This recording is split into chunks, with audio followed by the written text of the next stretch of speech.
What's going on, collectors? It's Steven using what is probably the dumbest phrase YouTubers use to introduce videos to bring you a review of the SH Figuarts Super Saiyan Vegeta Renewal. Called Super Vegeta by many in the fandom for this particular release, this version of Vegeta takes the iconic design of the Saiyan Prince and updates the paint apps and the engineering to 2016 standards. But the main problem with the figure? It was revealed shortly after the release of the premium color edition of the first Vegeta, with Bandai causing so much booty bothering with that cheap move and releasing another Vegeta, which seemed to be better across the board. Fans are on the fence if this upgrade is worth it, and if you are one of those fans, there's a reason why you clicked on this video. So without further ado, let's take a look to see whether or not this Prince of All Saiyans is worth adding into your collection. For all intents and purposes, Vegeta does look nice when he's on the shelf or in an action pose across the room, and there really isn't too much remarkable to say outside of nice shading on the hair in parts, and questionably clean paint application because in some areas it looks very nice and very tight. We have paint exactly where it should be, while other areas it just looks flat out dirty, including on some of the alternate faceplates. But it seems like every figure I have seen in one way or another has at least one notable quality control issue. The YouTube reviewer Boats Can Fly has one, which he covered in his review. My first one had a damaged eye decal, and this one has some goopy paint on the hair, with one goopy part being a paint bubble that popped. Admittedly, this is a small-ish issue, not a super huge SH Monster Arts tier issue, but still, come on. Aside from this, his face captures the emotions, or lack thereof, of the Saiyan Prince rather well, much better than the original ever could achieve. The non-armored parts show off his bulk with great, light panel lining in the armor. Now, one kinda personal issue is that his suit is more purple than the prototype showed off, which is a little jarring for me. And his hair is a rather intense yellow, and my camera absolutely hates it. Aside from that, whether it's the accurate boots or the folds in the gloves, top to bottom, front to back, it's clear why people who bought the premium color edition were upset. This one is much better. Alright, so Vegeta's articulation is actually pretty cool, but unfortunately there are a few design choices that sort of hinder the articulation just a little bit. So what do we got?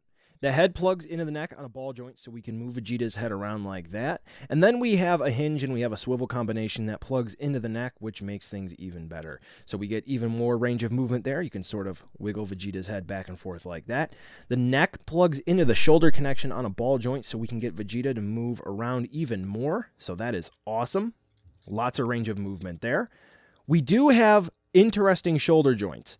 We have butterfly hinges that allow you to really move Vegeta's arms forward, so this way you can pose him to do the final flash or whatever else you would want him to do. We do have the normal ball joints where the shoulders plug into the body, and then the shoulders themselves, they do have hinges, but unfortunately his bulk does prevent them from going up too far.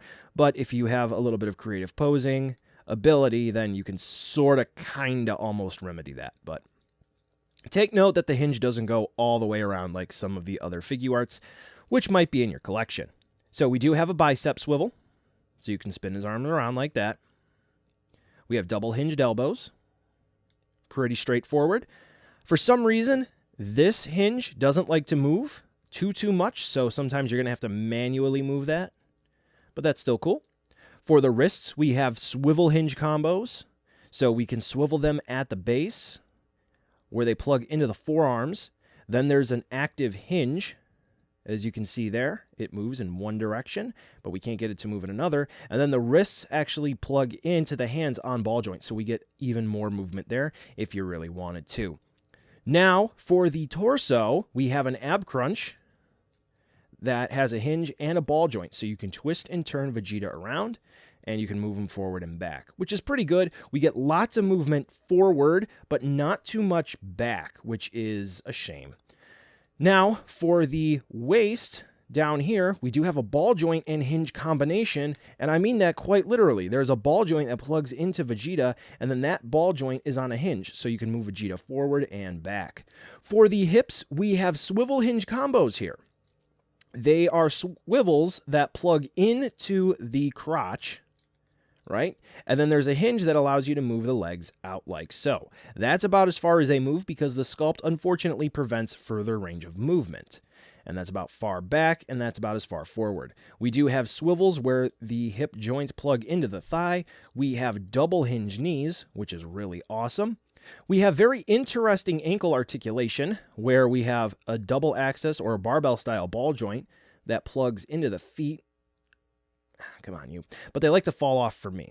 So you do get ankle rocker movement, which is pretty cool, but still, it's a bit unfortunate in the design that they like to fall off. And then we do have toe hinge, moves up about that far, but does not move down. So for Vegeta's articulation, it does work. You can get a lot of poses out of it, but unfortunately, the design, like I said again, does prevent some poses from being reached, but at the same time, armored character, kind of bulky, and it's one of their first goes with this articulation style for a Dragon Ball Z character. Hopefully, it'll be improved in the future.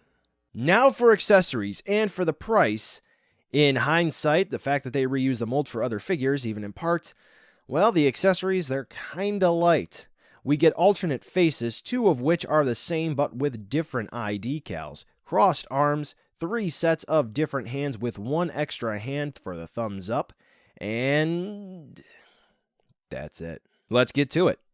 You swap faces by popping them off and lining up the pegs on the face with the holes in the head. Very simple enough, but on occasion you might not line it up correctly and they may fall off. So, aside from the default face, here's a look at the smirking face. It looks like he prefers a meal of the fecal variety, and then the 2 yelling faces back to back to back. Yeah, pretty neat here. Now for the crossed arms, where you just pop the normal arms off. Then what I like to do is have the shoulders point outward. Pop the peg of one of the shoulders into the bicep portion of the folder arms, then swing it around to the front and pop the other shoulder in. However, be careful not to break anything. Now, the arms at a glance, they look alright, but up close they look kinda sloppy, but it'll bother perfectionists. If you need help swapping, apply heat, and there should be a card popping up which will help you do that. For the hands, you just pop them off at the wrists, and then you gently push the new hands on. Here's a look at them all, with the default fists, the splayed hands, the slightly clawed hands, his karate bugman hands, and then his thumbs up hand. So yeah, we just got the basics here to pose Vegeta, but for a display presence, we don't get all that much. This is the Vegeta from the Android and Cell saga, at least that's where it was supposed to be from, especially with the thumbs up, where we see him use the Big Bang attack and the Final Flash attack, so the lack of something, at least, is felt here, especially at MSRP. Thankfully, though, we have other effect parts to make up for this, so you can spend extra on it, but, yeah. Oh, and if you have the Saiyan Saga Vegeta Renewal, you can part swap with that one for more display options. Cool. The only issue is be prepared for skin tones that don't match. It's a minor issue, it's almost hard to see depending on the lighting, but hey, it's acceptable when we finally get affordable, compatible figures that always have the chance to be reissued. And size comparison here alongside the Saiyan Saga Vegeta Renewal. Like I said in that review, I didn't reuse these shots from that review. No siree Bob, no I didn't. So, buy now, skip, or wait for that good old deal. He looks nice with some drawbacks, great expressive articulation, and accessories that just kinda make it, and we hit the bare minimum for a Super Saiyan Vegeta. For MSRP, nope. $43 or so, which is totally doable for everyone. Oh yeah, definitely. That's a pretty good price. If you pick this guy up with a Tamashii Effect Thunder, yellow in specific, you've got one hell of a cool display piece. Now, this just begs for an updated Cell, Goku that's not battle damaged, and more, because his aesthetics just don't fit perfectly with the older design figures, but still, an awesome figure, and if you need to, he can fit into those displays. He is not perfect by any means, but it's still the definitive figure of the Prince in his Super Saiyan form. Until we get another outfit of your preference. Well, that's it for this video, but that doesn't mean you need to close out just yet. There are a few other videos that just popped up on your screen, so go ahead and click on those to watch some more of my videos, and then there's the description to check out, where I've linked to where you can get this figure or others like it, and the credits to see how this video was made, so be sure to check that out. Be sure to like the video, drop a comment, and subscribe. I love hearing from you. Thanks for watching, collectors, and I'll catch ya in the next video.